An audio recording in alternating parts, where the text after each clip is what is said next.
Welcome to From the Mind of Christine McConnell.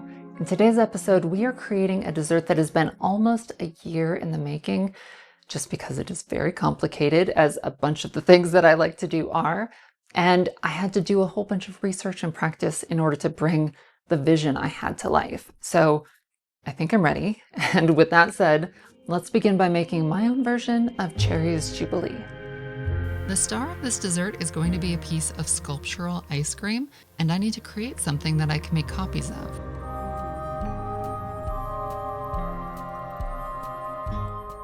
And so I'm going to begin by sculpting my master out of polymer clay, and then from here we can make molds and duplicate this over and over again.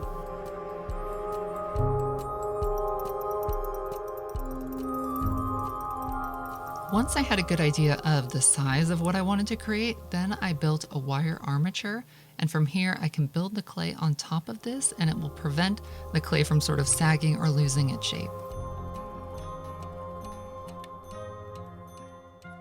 Because this is Cherries Jubilee, it's a dessert that you flambé, which means we're going to be setting it on fire.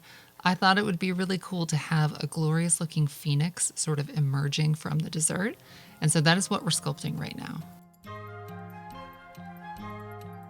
Once the base skeleton was feeling right, it was now time to add the polymer skin. And I'm just going around and adding a fairly even coat of this all over.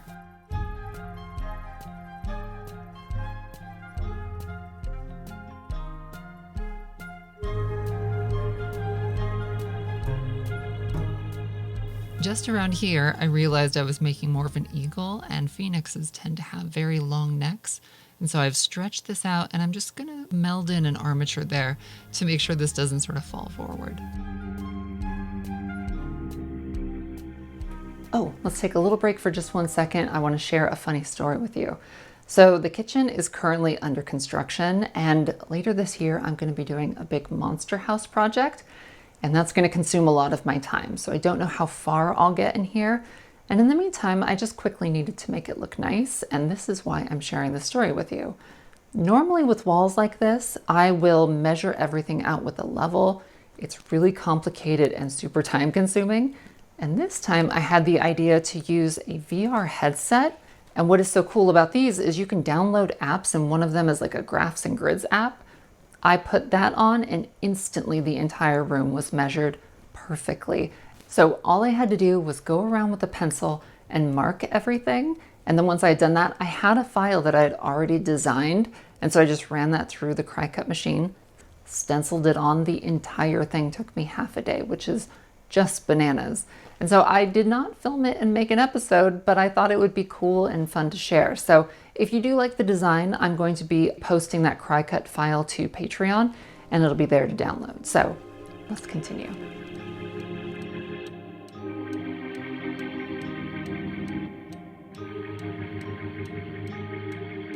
By the way, I live for days where this is all I'm doing because it is so calming and pleasant and fun. You can just listen to like a podcast or an audiobook and just kind of disappear into whatever it is that you're fiddling with.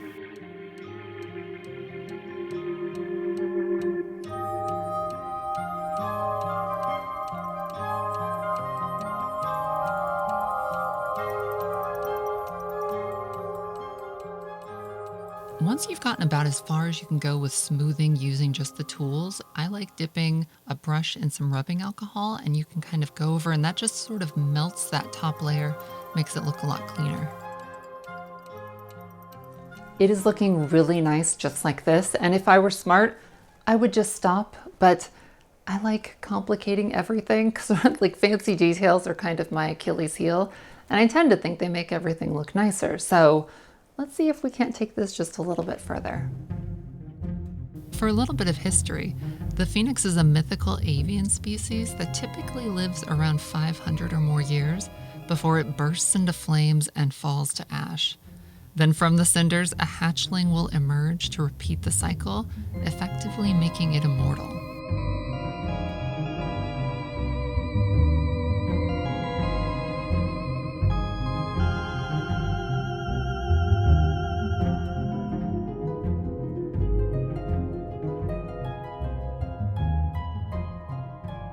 Once I was happy with how the Firebird was looking, then I started focusing on the pedestal.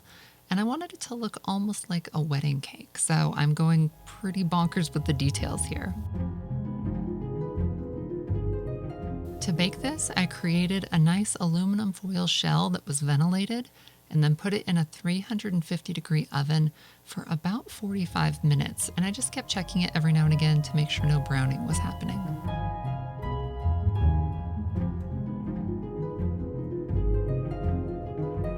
All right, is this enough detail? Because I think this is about as much as I could squeeze on here. So now that it has been baked, it's cooled, it's time to make the mold. And this is the thing that kind of had me scratching my head last year when I made this little thing, just because I wasn't quite sure how to do this. But earlier this year, I created a coaster and had to create multiple molds for it. And that was kind of like a crash course on learning better ways to do this. And so now I think I've got a better handle on it. Let's cross our fingers and hope this works. This is going to be a 3-part mold, and the way I'm going to do this is I'm going to block out 2 areas first, and I'm using something called plastilina, which is a clay that doesn't harden, and I'm not pushing it too hard into the details because I don't want it to be difficult to remove. I just kind of want it to rest against it and hold it in place. Once I had the general shape blocked out, now I can go in and start smoothing everything out and making sure that there's no gaps between the plastilina and my sculpture, just because anything like that will cause the silicone that we're going to pour to seep in and damage the mold, which would be a big problem. Now I'm just rolling little balls, splitting them in half, and now I'm going to press them down, and what this is a key, and once we pour in the silicone, that will effectively create the lock. One side is done, but this is a 3-part mold, so I need to create another temporary dam here on the side. Something else I can tell you is these keys are so important because without them, once we get to the casting stage, the whole thing would be slipping around, so you need those keys to lock it into place. So be sure not to leave those out. I'm just repeating that same process, being careful not to push it in too hard on either side. And then once I've got my shape, I'll just do all of that fine tuning. Now we're getting to the fun part where we're going to box this in, and once you do have your box, I'm going to roll out little thin ropes of that plastilina and then go along anywhere there's a gap and press this in just to make sure there won't be any leaks before we pour. We are now ready to begin pouring our molds, and something important you want to keep in mind is there's only a handful of food grade silicone kits that you can buy. You want to make sure you're using one of those, otherwise you could accidentally end up poisoning your guests before the time is right. I'm using the Smooth On brand, and this is their Sorta Clear 18 series, and it has a 60-minute pot life but a 24-hour cure time, and it comes in a portion where it's like 10-to-1, so you definitely want to have a scale. You mix it very thoroughly, and then you can just begin pouring it in. And I'm using a brush just to ensure that there's no air bubbles trapped in any of the crevices.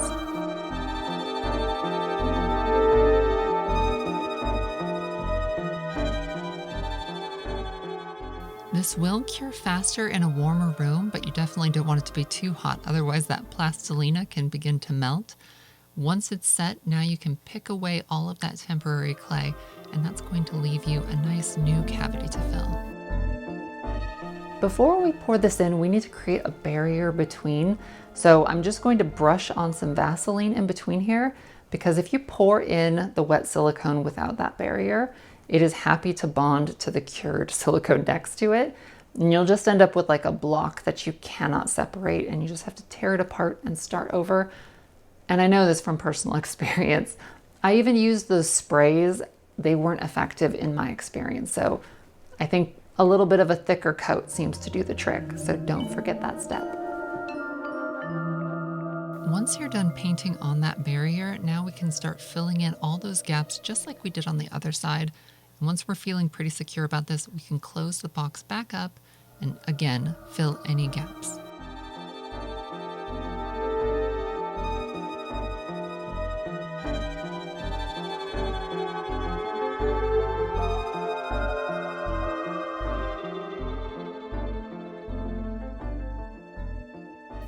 After that's cured, you just do the same exact thing. Pick away all of the temporary plaster, seal in your cavity. Don't forget that barrier you have to paint on, and then we can pour the last batch.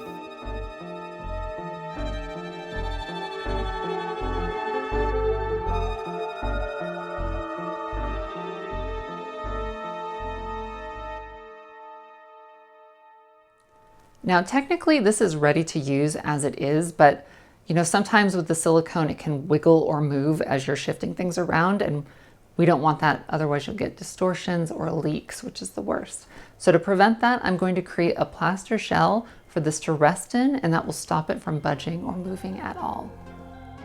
So this part is going to take a little bit of ingenuity, and we're going to have to do some fancy crafting with the cardboard. You want to create sort of an interior balcony about halfway up on the inside of the cardboard. This way we can pour in the top, and that's going to give us a little bit of space past the very top of the ceiling, and that will create an actual enclosed box. If you only did 4 walls, it wouldn't be as structurally sound and could be prone to breaking. Again, I'm using that plastilina not only to create a barrier, but again, keys. And now we can start mixing some plaster of Paris.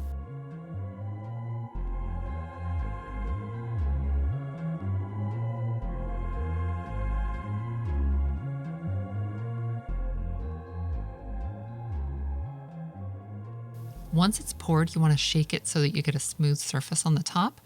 Then after only an hour, we can demold this, flip it upside down, and then just reuse that cardboard on the side to tape it back together, create the barrier that you need, and pour the top. So shoot, I forgot to add that Vaseline layer between the plaster pieces, and I had to damage them to separate them, which is fixable, but it's a perfect example of why you definitely need like a lubricant between these things, because this was easily preventable.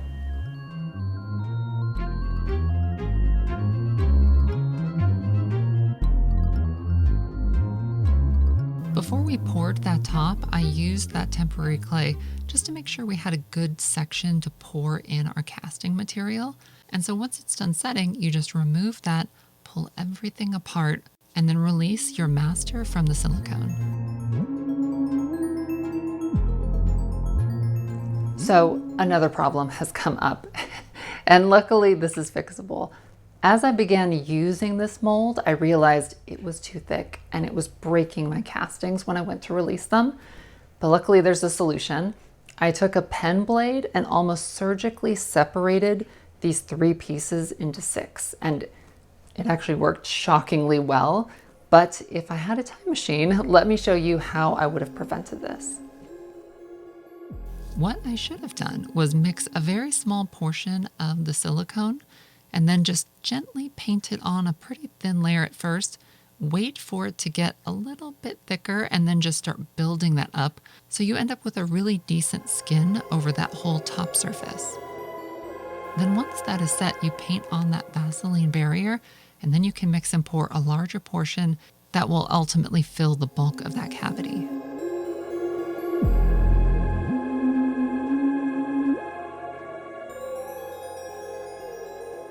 This does take more time, but the end result is worth it, I think, because you end up with a nice flexible inner layer as well as a very sturdy shell. And now it's time to make our dessert.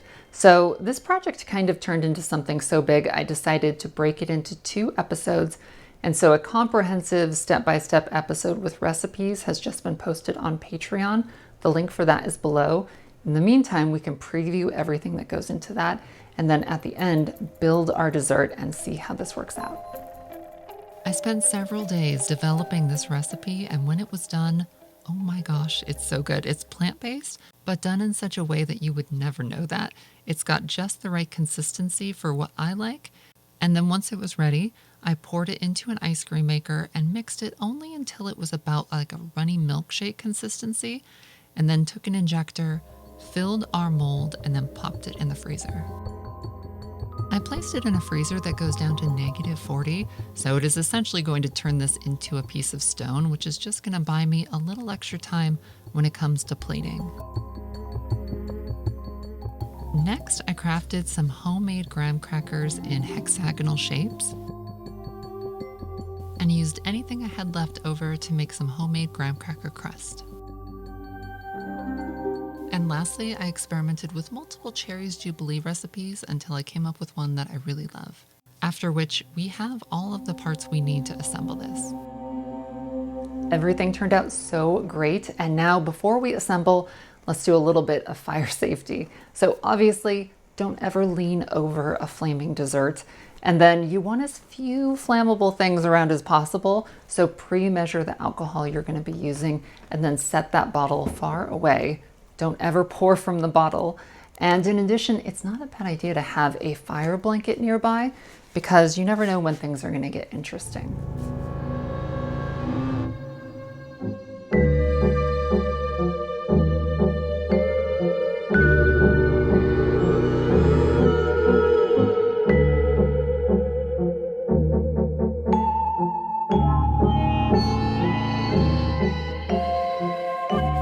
To plate this dessert, we're going to make a little bed out of those graham cracker crumbles and place one single graham cracker on top of this. Then we'll create a little moat with our Cherries Jubilee around the sides. And then go into the deep freeze and pull out our ice cream phoenix.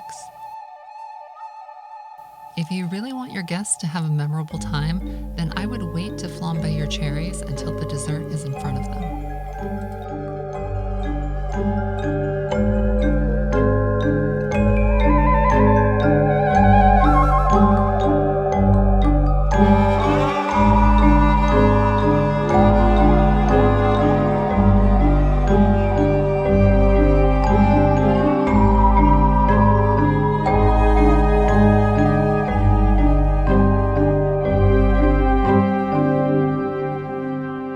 Okay, that might have been just a little bit too much alcohol.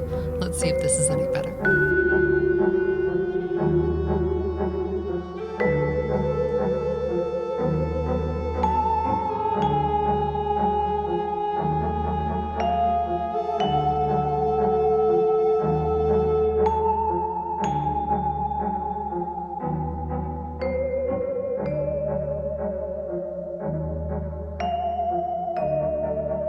And we are all finished, and how neat did that turn out? And it tastes just as good as it looks, which is unbelievably cool. If you've enjoyed this episode and you would like to see the recipes as well as the experiments that went into this, I post a new episode to Patreon every single month.